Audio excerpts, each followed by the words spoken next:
Guludde yatutonda ye yatuwundira ekirabo ky'olulimi ng'oggyeko omulimu gw'okuwoomesa eddigobe kyokka ate mpagiruwaga nnyo mu kukyusa embeera ye ey'essanyu ne rugiza mu y'okwetakuza olujjo ng'enjogera yeetuukirira butereevu ku bibaddewo olwaleero.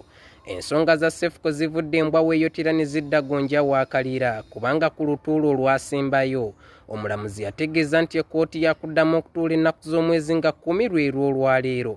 Twasuze tujagaladde nga g'abatabaazi era we ziweredde 6 ez'omutuntu nga twatabye dda ku kkooti nga n'essuubi lyaffe lituli mu 9 bwe kwegasseeko fulufigo obutalabikako era ne kyongera okutegeeza nti okutebwa kwa Cephcoh kwandibeera okuseereza erigenda emugga.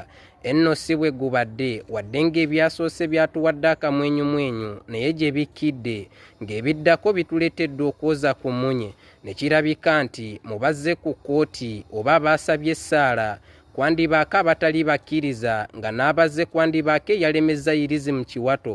Omulamuzi akawaŋŋamudde nti ekkooti yakuddamu okutuula ennaku z'omwezi nga 13 essabbiiti ejja era naffe tuli bakubukeeza nkokola ku lunaku olwo anti nga bulijjo ogutateganya teguzza nvuma.